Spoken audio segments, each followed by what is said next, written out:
y trabajo en Impact Hub Madrid. Impact Hub es parte de una red internacional de gran alcance, estamos en más de 47 países y nos dedicamos a fomentar el emprendimiento y la innovación social en sus amplísimas campos, ¿no? Nosotros somos expertos en generar comunidad y en saber qué quieren nuestros públicos, ¿no? Y en trabajar con ellos y generar entornos y ecosistemas de impacto. Trabajamos también con cultura porque nos parece un sector importantísimo para llevar el cambio a la sociedad y utilizamos metodologías muy distintas. Dentro de la gestión de comunidades, bueno, la verdad es que no es una filosofía muy concreta y no es una ciencia muy precisa, simplemente mezcla un montón de disciplinas, psicología, empatía, rigor, profesionalidad, etc.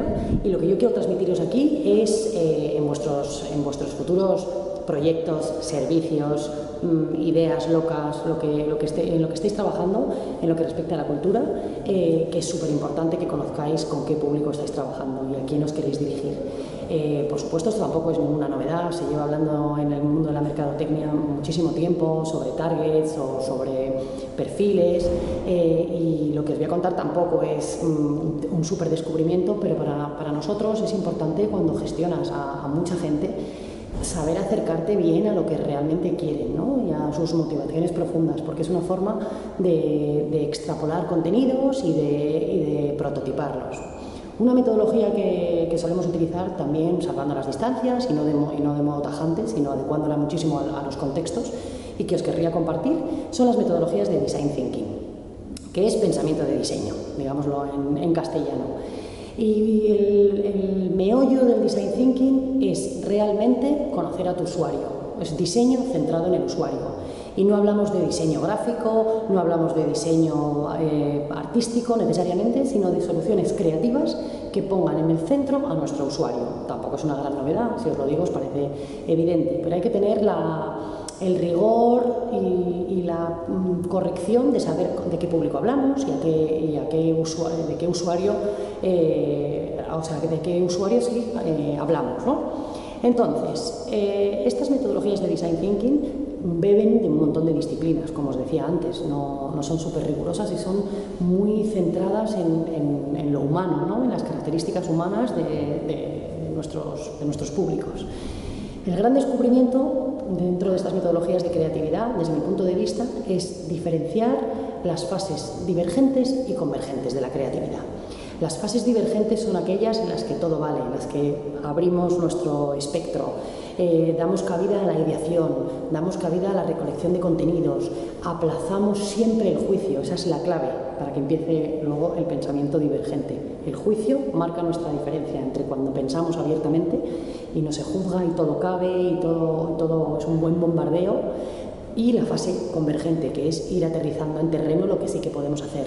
Generalmente, en la mayoría de nuestros proyectos, de nuestras empresas, de nuestros emprendimientos, mezclamos las dos fases y es normal que lo hagamos, por eso esto es una gran metodología, ¿no? Realmente mantener este límite en el momento en el que estamos pensando abiertamente y enfocar en el momento en el que hay que cerrar el proceso. Esto también se centra, como os decía, en poner a nuestro usuario en el punto de mira. ¿Cómo? Pues, por ejemplo, nosotros en Impact Hub, que manejamos a públicos de más de 400 personas, obviamente no somos todos iguales. Lo que es para nosotros importantísimo es, primero, conocerles, conocer a las personas, hacer muchísimo trabajo de campo, entrevistas, charlas, tomarnos un café, hacer una cosa más profesional, encuestas, cualquier tipo de contenido, por supuesto también más empírico, conocer la realidad socioeconómica, etc. O sea, tener un buen dibujo del contexto en el que estamos trabajando. Y luego conocer realmente qué quiere cada uno de nuestros usuarios. ¿Por qué? Porque con esto conseguimos diseñar a una persona viva, ya sea una persona real o una persona que diseñemos que tiene muchos elementos, pero que sea una persona. No se trata de hacer una persona entre 35 y 50 años que puede que sea o no universitaria y que puede que sea o no de Madrid. No, diseñemos una persona real, o varias, por supuesto, pero que sean personas vivas, con gustos, con miedos, con formaciones, con objetivos, con sueños, con lo que sea. No tiene por qué ser siempre más etéreo, también puede ser real, puede tener este trabajo, ha querido pegar un giro en su vida, etcétera, pero creemos esta persona viva. ¿Por qué? Porque diseñando para una persona de carne y hueso consigues dar en el clavo con sus necesidades. Que, insisto, seamos prudentes, esta metodología no sirve siempre para todo, pero sí que genera una afinidad y una empatía con tu usuario. Y lo que se dice mucho en Design Thinking es que lo que es útil para una persona puede ser útil para muchas. Y si diseñas para muchas, puede que no sea útil para una persona. Siempre ponemos el ejemplo del pelapatatas, es un ejemplo histórico de Design Thinking, como un señor tenía una mujer que tenía artrosis y él quería ayudarla y era una señora que le encantaba cocinar y descubrió cómo un cuchillo podía ser adecuado a su mano y diseñó el pelapatatas. Él lo diseñó para su mujer y es una herramienta que utiliza toda la población mundial ahora, o sea, fue útil para un montón de personas. Pues eso es lo que yo creo que es una herramienta súper útil para vosotros. Descubrir quién es realmente vuestro público. Podéis tener 5, 10, 2 perfiles, pero hacedlos reales, que cumplan un montón de elementos de las entrevistas que habéis hecho, pero generad verdadera empatía con esta persona. Una vez que se ha trabajado para este diseño, para esta persona, ya se puede empezar el pensamiento más convergente, ¿no? Aunque todos estos procesos tienen convergencia y divergencia, pero ya se puede empezar un brainstorming, ya se puede empezar ¿qué quiero diseñar para esta persona en mi proyecto cultural? Puede ser una web, puede ser un espacio expositivo, puede ser una plataforma para mezclar artistas con usuarios, puede ser tecnología aplicada a las artes digitales, no lo sé, cultura en general, no tiene por qué ser solamente arte, puede ser un montón de sectores, educación con juventud. Todo eso creo que es mucho más útil si lo centramos verdaderamente en el usuario y realmente llegamos a empatizar con la gente que va a consumir nuestro producto, nuestro servicio, etc. Y un mensaje también súper importante que me encantará compartir con vosotros en vivo y en directo es a prototipar nuestras ideas. Perder miedo al fracaso. La palabra fracaso generalmente la utilizamos cuando ya una cosa es irreversible. A mí me gusta utilizarla como ensayo y error. Cuando tengo una idea, una propuesta, ya la he más o menos desarrollado o prototipado, la pongo en práctica rápidamente. ¿Por qué? Porque es el ahorro del error de $1 millón, se dice también, ¿no? Si consigo diseñar un producto tras un brainstorming centrado en un usuario y lo testeo rápidamente en la calle o con mis amigos o con mi entorno y veo que hay cosas que no funcionan, puedo resolver el error rápidamente, puedo mejorar sin haberme gastado dinero, ni tiempo, ni esfuerzo.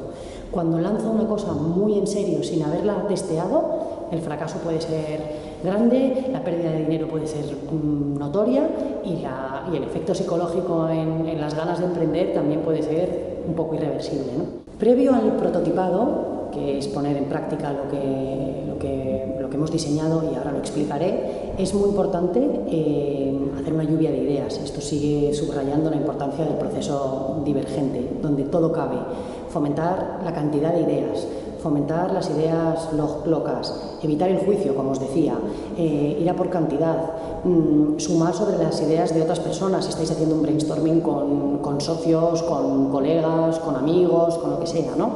Y esto lo que fomenta mucho es una apertura de mente y que quepan muchas sugerencias.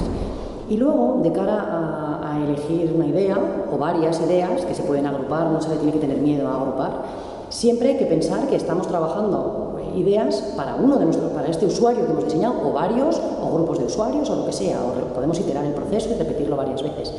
Pero lo interesante de las ideas es que luego se pueden recolectar de modos distintos. Puedes fomentar la idea más loca y luego pensar en si es viable o no. No hay que tener miedo al principio en la factibilidad. Puedes pensar en la idea más creativa, puedes pensar en la idea más innovadora, puedes pensar en la peor idea y sobre esa construir y generar una idea mejor. Entonces hay un montón de pensamientos creativos sobre el brainstorming que pueden generar subcreatividad a su vez o suma sobre otras ideas. A mí me gusta mucho hacer hincapié en esto porque a veces cuando haces un brainstorming conjunto con más gente, al poner todo en valor te das cuenta de que muchas ideas son comunes o una idea parecida a la tuya tenía un matiz que suma sobre el tuyo o que una idea que te parecía loca y que en un proceso normal habrías descartado inmediatamente precisamente sin aplazar el juicio, en un entorno un poco más abierto de mente, tiene una capacidad y no has pensado en ese momento si era económicamente viable. No te preocupa, ya pensaremos en cómo implementarlo. Primero vamos a pensar en locuras, luego veremos cómo las desarrollamos. Y eso fomenta mucho un pensamiento mucho más creativo, que si siempre pensamos en cómo hago esto, ya pero, sí, pero no tengo dinero, o ya, pero no tengo espacio, eso lo que hace es cortarnos un montón las alas de la creatividad. Hay que pensarlo, por supuesto, no hay que ser frívolo, ¿no?, con las ideas, pero sí que aplazar la decisión de factibilidad en un segundo plano. Y después de esto, la importancia de prototipar y de testar nuestras ideas, nuestros proyectos o nuestros servicios. Y para despedirme de vosotros y resumiendo, la importancia del design thinking, del pensamiento de usuario, es centrar todos vuestros diseños y procesos creativos en el usuario, en la persona, en una persona viva. No diseñéis necesariamente sobre ideas etéreas o sobre grupos de trabajo, sino pensad en el usuario, en la experiencia que un usuario o una usuaria tendrían en vuestro proyecto. Y me despido, espero veros pronto.